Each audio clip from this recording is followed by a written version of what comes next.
اور دیکھتے ہی دیکھتے وہ سارے مچھر نمرود کی پوری فوج کا گوشت تک کھا گئے۔ انہوں نے نمرود کی فوج کو ہڈیوں کا ڈھانچہ بنا دیا، اور وہ نمرود کو کسی مچھر نے نہیں کھایا، بلکہ ان مچھروں میں سے ایک مچھر نمرود کی ناک میں گھس گیا، پھر ناک کے ذریعے اس کے دماغ میں چلا گیا اور اس کا دماغ کھانا شروع کر دیا۔ ناظرین، آپ نے کئی خطرناک بیماریوں کے بارے میں سنا ہوگا، وہ بیماریاں جو انسان کو شدید تکلیف میں ڈال دیتی ہیں، جیسے کینسر ہے، ایڈز ہے، برین ٹیومر یا اس ٹائپ کی اور بیماریاں۔ لیکن آج میں آپ کو ایک ایسی انوکھی اور خطرناک اور تکلیف دہ بیماری کے بارے میں بتاؤں گا جس کے بارے میں شاید آپ نے پہلے کبھی نہ سنا ہو۔ یہ تکلیف جس انسان کو ہوئی تھی، اس کی زندگی اس کے لیے عذاب بن گئی تھی۔ اس بیماری نے اسے دنیا کے سامنے ذلیل و رسوا کر کے رکھ دیا تھا۔ یہ بیماری اتنی عجیب تھی کہ دنیا بھر کے ڈاکٹرز اور سرجن مل کر بھی اس کا علاج نہیں کر پا رہے تھے، اور یہ بیماری کسی عام شخص کو نہیں بلکہ ایک ایسے انسان کو ہوئی تھی جس کے پاس دنیا کی بے پناہ دولت تھی، جو دنیا کے امیر ترین اور طاقتور ترین لوگوں میں شمار ہوتا تھا، یا شاید یہ کہہ لیں کہ وہ اس وقت دنیا کا سب سے طاقتور انسان تھا۔ لوگ جس کے سامنے بات کرنے سے کپ کپاتے تھے، ناظرین، وہ بندہ کوئی اور نہیں بلکہ دنیا کا بادشاہ نمرود تھا۔ وہی نمرود جس نے اپنی طاقت، دولت اور غرور کے نشے میں خدا ہونے کا دعویٰ کر دیا تھا، جس نے خدائی لشکر سے جنگ کرنے کا ارادہ کیا تھا۔ وہ نمرود جو ایسی خطرناک بیماری کا شکار ہوا تھا، اس کا علاج دنیا کے کسی ڈاکٹر، کسی میڈیسن یا کسی جادوگر کے پاس نہیں تھا۔ اس بیماری نے نمرود کو نہ صرف جسمانی تکلیف پہنچائی تھی بلکہ اس کے غرور اور تکبر کو بھی خاک میں ملا دیا تھا۔ آخر یہ بیماری، یہ تکلیف کیا تھی؟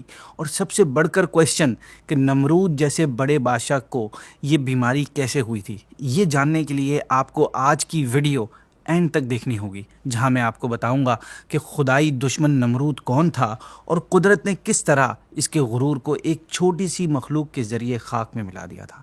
اسے اللہ پاک نے پوری دنیا کی بادشاہت عطا فرمائی تھی۔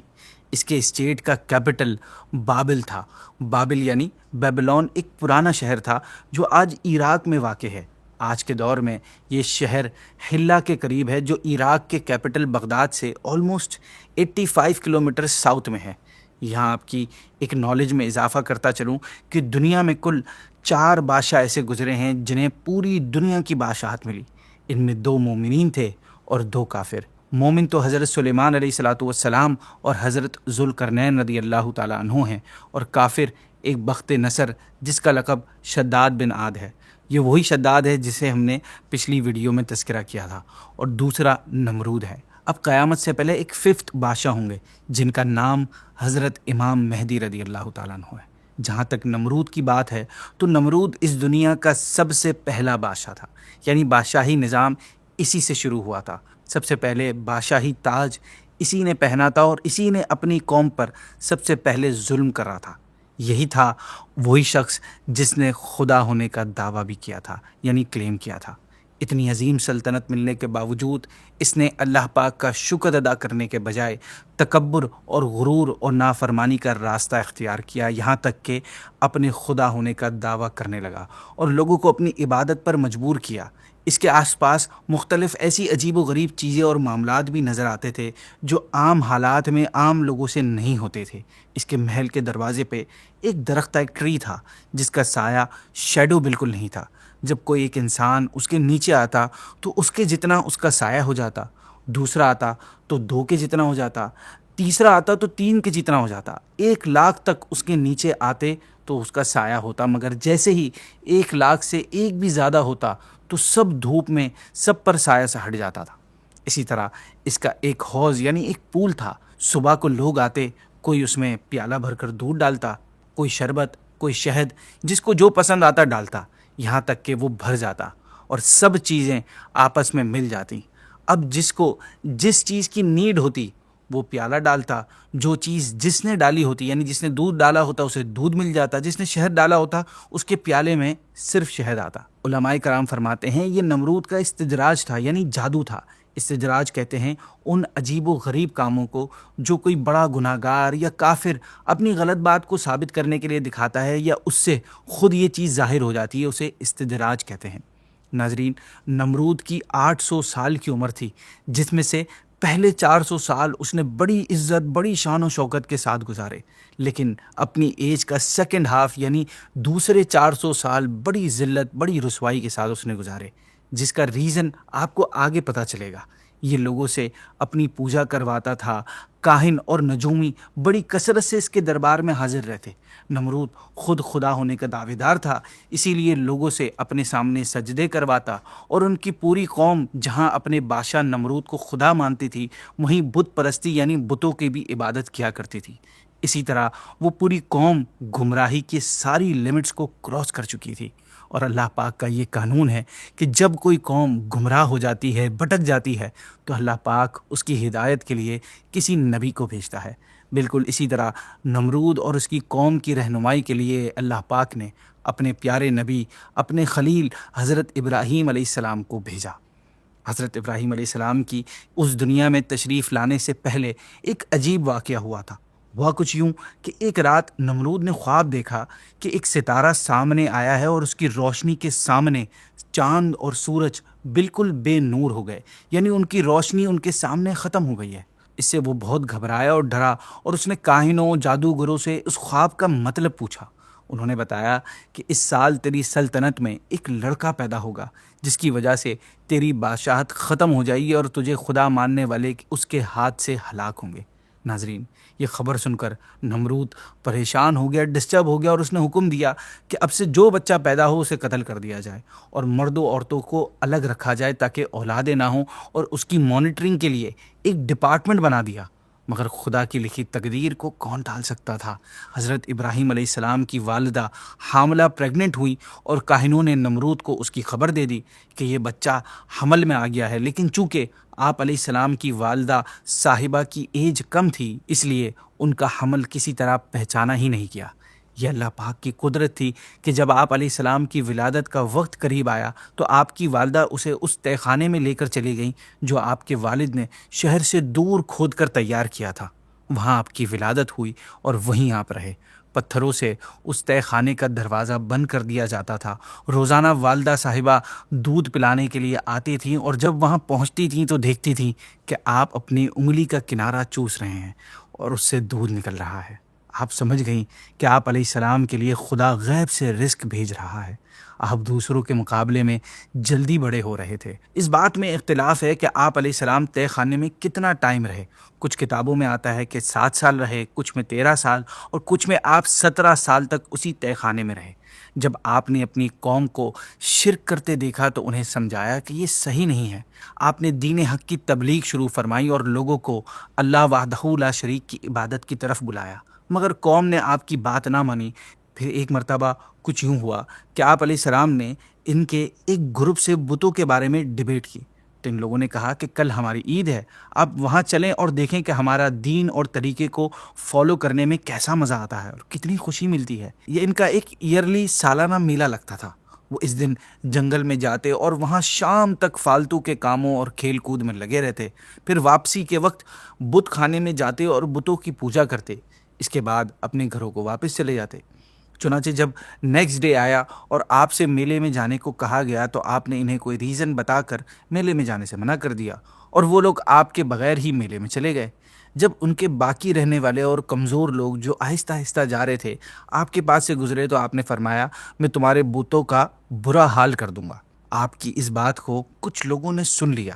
اس کے بعد آپ بت خانے میں گئے اور ان سب بتوں کو توڑ کر ٹکڑے ٹکڑے کر دیا، لیکن ان کے بڑے بت کو چھوڑ دیا اور کلہاڑا اس کے کندھے پر رکھ دیا، اور یہ کرنے کا آبجیکٹیو یہ تھا آپ کا کہ قوم والے اس بڑے بت سے پوچھیں کہ ان چھوٹے بتوں کا حال کیسے ہوا، یہ کیوں ٹوٹے پڑے ہیں، اور کلہاڑا تیری گردن پہ کیسے رکھا ہے۔ اور یوں ان پر ایک بڑے بت کا عاجز ہونا، کسی کام کا نہ ہونا، یہ پروف ہو جائے گا، اور انہیں ریئلائز ہوگا کہ ایسے لاچار بے بس خدا نہیں ہو سکتے۔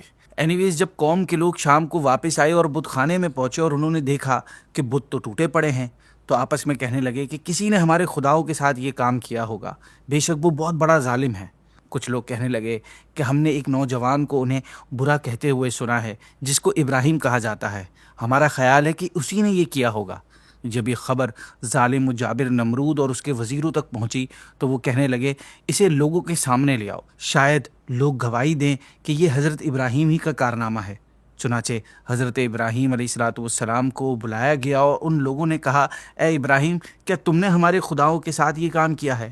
آپ نے اس کا تو کوئی جواب نہیں دیا، بلکہ فرمایا کہ ان کے اس بڑے بت نے غصے سے ایسا کیا ہوگا کہ اس کے ہوتے تم اس کے چھوٹے کو پوچھتے ہو۔ اس کے کندھے پر کلاڑا ہونے سے ایسا ہی سمجھا جا سکتا ہے، مجھ سے کیا پوچھتے ہو؟ تم ان سے پوچھو، اگر یہ بولتے ہیں تو خود بتائیں گے کہ ان کے ساتھ یہ کس نے کیا ہے۔ سجیشن دینے کا مقصد یہ تھا کہ ان کی قوم اس بات پر غور کرے کہ جو بول نہیں سکتا، جو کچھ کر نہیں سکتا، وہ خدا کیسے ہو سکتا ہے۔ چنانچہ جب آپ علیہ السلام نے یہ فرمایا تو وہ غور کرنے لگے اور سمجھ گئے کہ حضرت ابراہیم سچ کہہ رہے ہیں اور صحیح راستے کی طرف بلا رہے ہیں۔ انہیں سمجھ آ گیا کہ جو اپنے کندھے سے کلاڑا تک نہیں ہٹا سکتا، وہ اپنے پجاری کو مصیبت سے کیسے بچائے گا، ان کو پوجنے والوں کو کیسے بچائے گا، ان کے کام کیسے آئے گا۔ یہ جان چکے تھے پر ماننا نہیں چاہتے تھے۔ ان کے دلوں پر پردہ پڑ چکا تھا، اور پھر نمرود بھی سامنے تھا جو خود اپنے آپ کو خدا کہلواتا تھا۔ تو جب نمرود اور دوسرے لوگوں نے دیکھا کہ ہم دلیل سے حضرت ابراہیم کو منوا نہیں سکتے، تو انہوں نے آپ علیہ السلام کو قتل کر دینے کا فیصلہ کیا، اور اس کے لیے انہوں نے آپ علیہ السلام کو آگ میں جلانے کا پلان بنایا تاکہ آپ علیہ السلام کی شہادت سب کے لیے ایک بگ لیسن ہو جائے، اور اس کے بعد کوئی بھی بتوں کو برا برا بولنے کی جرت نہ کرے۔ انہوں نے آپ علیہ السلام کو ایک مکان میں قید کر دیا، اور کوتھا جو کہ ایک بستی تھی وہاں پر، اس میں پتھروں کی ایک لمبی چوڑی دیوار بنوائی۔ پھر سب لکڑیاں جمع کرنے لگ گئے اور سب نے بڑے جوش سے اس میں پارٹیسپیٹ کیا، یہاں تک کہ بیمار عورتیں بھی نظر مان رہی تھی کہ اگر انہیں شفا مل جائے تو ابراہیم کے جلانے کے لیے لکڑیاں لائیں گی۔ پھر زمین میں ایک بہت بڑا اور گہرا گڑھا کھودا گیا، اسے لکڑیوں سے بھرا گیا، پھر اس میں آگ لگا دی گئی۔ ناظرین، روئے زمین پر کبھی اتنی بڑی آگ نہیں دیکھی گئی۔ جب آگ کے شعلے آسمان سے باتیں کرنے لگ رہے تھے، اس کے پاس جمع ہونا ناممکن ہو گیا تھا۔ تو اب یہ لوگ گھبرائے کہ حضرت ابراہیم کو آگ میں کیسے ڈالیں گے۔ آخر ایک فارسی دیہاتی کے مشورے سے ایک منجنیق کیٹاپلٹ یعنی پتھر پھینکنے والی مشین ایجاد کی گئی کہ اس میں بٹھا کر جھلا کر پھینک دیں گے۔ روایات میں آتا ہے کہ اس دیہاتی کو اللہ پاک نے اسی وقت زمین میں دھسا دیا اور قیامت تک وہ اندر اترتا جائے گا۔ چنانچہ ایسا ہی ہوا، اور آپ کو اس منجنیق کے ساتھ باندھ دیا گیا۔ جس ٹائم یہ ہو رہا تھا اس وقت آپ علیہ السلام کی زبان مبارک پہ یہ الفاظ تھے کہ حسبنا اللہ و نعم الوکیل، یعنی مجھے اللہ کافی ہے اور وہ کیا ہی اچھا کارساز ہے۔ جبریل امین علیہ السلام آپ کے پاس آئے اور عرض کی کہ آپ مجھ سے کچھ چاہتے ہیں؟ آپ نے فرمایا تم سے نہیں۔ جبریل امین نے عرض کی تو اپنے رب سے سوال کیجئے۔ آپ نے فرمایا میرا رب جانتا ہے کہ میں کس حال میں ہوں۔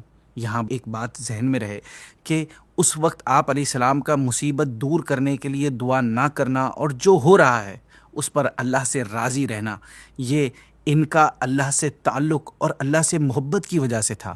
وہ ایک نبی کے اللہ پر ایمان اور امتحان کا معاملہ تھا۔ رب جلیل کو اپنے خلیل کا مقام دنیا والوں کو بتانا تھا، ہر حال میں اللہ سے راضی، لیکن ہمارے لیے مصیبت اور امتحان کے وقت دعا کرنے کا حکم ہے۔ Anyways let's come back to the topic. آخرکار جب لوگوں نے بلڈنگ کے کنارے تک آپ علیہ السلام کو بلند کیا تو آپ علیہ السلام نے سر اٹھا کر آسمان کی طرف دیکھا۔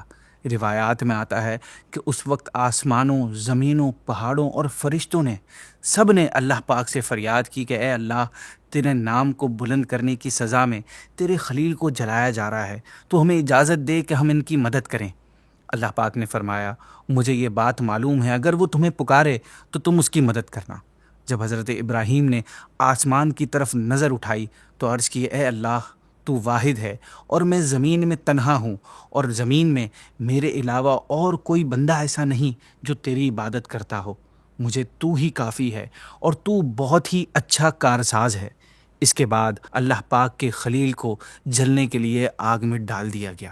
امتحان کمپلیٹ ہوا، رحمت الہی کا دریا جوش میں آیا اور آگ کو حکم ہوا یا نارو کونی بردم و سلامن علی ابراہیم، اے آگ ابراہیم پر ٹھنڈی اور سلامتی والی ہو جا۔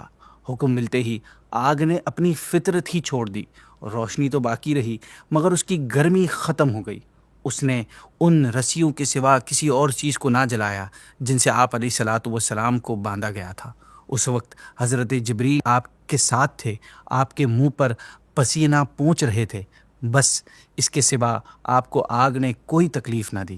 کفار نے جب یہ دیکھا تو وہ حیران ہو گئے کہ ہاؤ از اٹ پاسبل، ان کا پلان فلاپ ہو چکا تھا۔ آپ اس آگ میں 40 یا 50 دن رہے۔ آپ فرمایا کرتے کہ مجھے اس ٹائم پیریڈ میں جو راحت اور خوشی اور سکون حاصل ہوا ویسا اس سے نکلنے کے بعد کبھی نہ مل سکا۔ کتنا اچھا ہوتا کہ میں ساری زندگی اسی میں گزارتا۔ تفسیروں میں آتا ہے کہ اس دن جو جانور نکلا وہ آپ کی آگ کو بجھانے کی کوششیں کرتا سوائے چھپکلی کے کہ یہ بڑھانے کے لیے پھونک مارتی تھی، اسی لیے اسے مارنے کا حکم ہے۔ اینی ویز ناظرین، آپ علیہ السلام جب سلامتی کے ساتھ آگ سے باہر تشریف لے آئے تو کفار کو پھر سمجھایا اور توحید کی دعوت دی اور ایمان نہ لانے کی صورت میں انجام سے بھی ڈرایا۔ اس واقعے کے بعد وہ گزرتا رہا۔ کچھ عرصے بعد علاقے میں قحط پڑ گیا اور اس وقت گلے یعنی کھانے پینے کی چیزیں نمرود کے قبضے میں تھی، سو لوگ اس کے پاس جاتے اور غلے لے آتے۔ حضرت ابراہیم بھی اسی مقصد سے اس کے پاس تشریف لے گئے۔ وہاں آپ علیہ السلام اور نمرود کی ڈیبیٹ ہوئی۔ نمرود آپ کے عقائد اور دعوت کے بارے میں پہلے سے جانتا تھا۔ اب جب حضرت ابراہیم سامنے آئے تو پوچھنے لگا کہ تمہارا رب کون ہے جس کی طرف تم ہمیں بلا رہے ہو؟ تو آپ نے جواب دیا، میرا رب وہ ہے جو زندگی اور موت دیتا ہے۔ یہ ایک بہترین دلیل تھی جس میں بتایا گیا کہ خود تیری زندگی خدا ہونے کی گواہی ہے کہ تو ایک بے جان گندا ناپاک قطرہ تھا جسے اس رب نے انسانی صورت دی اور زندگی عطا فرمائی، پھر تیری عمر پوری ہونے پر تجھے موت دے گا۔ اس دلیل کا جواب نمرود نہ دے سکا کیونکہ اتنی آبویس بات کو وہ کیسے ڈینائی کر سکتا تھا، لیکن کراؤڈ کے سامنے شرمندگی سے بچنے کے لیے اس نے خواہ خواہ کی بحث کر دی۔ اس نے 2 لوگوں کو بلایا، ان میں سے ایک کو قتل کر دیا اور دوسرے کو چھوڑ دیا، اور کہنے لگا دیکھو میں بھی زندہ کرتا ہوں اور موت دیتا ہوں، یعنی کسی کو گرفتار کر کے چھوڑ دینا اس کو زندہ کرنا ہے۔ اس بات میں بے وقوفی کے سوا کچھ نہیں تھا۔ کہاں قتل کرنا اور چھوڑنا اور کہاں موت و حیات پیدا کرنا۔ قتل کیے ہوئے شخص کو زندہ نہ کر سکتا اور قاتل کو سزا نہ دینے کو زندہ کرنا کہنا، یہ اس کی جہالت کے سوا کچھ نہیں تھا۔ وہاں پر موجود عقل مند لوگوں کی نگاہوں میں حضرت ابراہیم اپنی بات ثابت کر چکے تھے اور انہیں اندازہ ہو گیا تھا کہ اس دلیل کا جواب ممکن نہیں ہے، لیکن چونکہ نمرود نے شرم مٹانے کے لیے کچھ نہ کچھ جواب دے ہی دیا تھا اگرچہ وہ غلط تھا، اس لیے حضرت ابراہیم نے اس کو دوسری ایسی دلیل دی جس کا کوئی جواب بھی نہ دیا جا سکتا۔ آپ نے فرمایا کہ سورج جو مشرق یعنی ایسٹ سے نکلتا ہے اسے مغرب یعنی ویسٹ سے نکال دے، یعنی اپنے آپ کو رب کہنے والے تو زندگی اور موت کو پیدا کرنے سے آسان کام ہی کر کے دکھا دے، وہ یہ کہ ایک چلتے پھرتے ہلتے جلتے جسم کی ڈائریکشن آف موشن بدل دے۔ یہ چیلنج سن کر نمرود ہکا بکا رہ گیا اور کوئی جواب نہ دے سکا۔ نمرود جب اس دلیل کو کاؤنٹر نہ کر سکا اور جب ڈیبیٹ میں لاجواب ہو گیا تو اس نے حضرت ابراہیم کو اپنے دربار سے نکال دیا اور اتنے عظیم نبی کی شان میں گستاخی کر ڈالی۔ لیکن اب نمرود کا ٹائم پورا ہو چکا تھا، اب اسے ان قریب اس کی ہٹ درمی اور اللہ سے دشمنی کی سزا ملنے والی تھی۔ لیکن اسے سزا دینے سے پہلے اللہ پاک نے ایک اور آخری موقع دیا اور اس کے پاس انسانی شکل میں ایک فرشتہ بھیجا جس نے نمرود کو اللہ پر ایمان لانے کی دعوت دی۔ لیکن نمرود نے پھر اکڑ دکھائی اور کہنے لگا کہ کون رب؟ خدا تو میں ہی ہوں۔ یہ واقعہ 3 مرتبہ پیش آیا اور ہر بار نمرود نے انکار کر دیا اور خود کو خدا کہنے لگا۔ تو پھر فرشتے نے اس سے کہا کہ تم اپنا لشکر تیار کر لو، میں بھی اپنا لشکر تیار کر لیتا ہوں، پھر دیکھ لیتے ہیں کہ کس کے پاس کتنی پاور ہے اور کون خدا ہے۔ نمرود نے ایک بہت بڑا لشکر تیار کر لیا اور اگلی صبح وہ سورج نکلنے سے پہلے ہی اپنا پورا لشکر لے کر نکل پڑا اور لڑائی کے لیے تیار ہو گیا۔ دوسری طرف اس سے مقابلے کے لیے اللہ پاک نے ایک بادل بھیجا، پھر اس بادل میں سے اچانک مچھر نکلنا شروع ہوئے اور ان مچھروں کی تعداد اتنی زیادہ تھی ناظرین کہ ان کی وجہ سے سورج کی روشنی چھپ گئی۔ جسٹ امیجن کریں کہ اتنے سارے مچھر کہ سورج کی روشنی ہی چھپ گئی۔ پھر اللہ پاک نے اس بظاہر کمزور ترین لشکر جو مچھروں کی صورت میں تھا اس سے اپنے آپ کو خدا کہلانے والے نمرود کی فوج پر حملہ کر دیا، اور دیکھتے ہی دیکھتے وہ سارے مچھر نمرود کی پوری فوج کا گوشت تک کھا گئے۔ جی ہاں ناظرین، وہ مچھر صرف خون نہیں چوس رہے تھے بلکہ وہ ان کا گوشت تک کھا گئے تھے۔ انہوں نے نمرود کی فوج کو ہڈیوں کا ڈھانچہ بنا دیا اور وہ نمرود بے بس ہو کر صرف دیکھتا ہی رہ گیا۔ مگر نمرود کا کیا ہوا؟ کیا نمرود کا گوشت بھی مچھروں نے کھا لیا؟ نہیں، نمرود کے ساتھ وہی معاملہ ہوا جس کا ذکر ہم نے ویڈیو کے سٹارٹ میں کیا تھا۔ نمرود کو اگر اتنی آسانی سے موت مل جاتی تو دوسروں کے لیے عبرت اور ایک میسج کیسے بنتا؟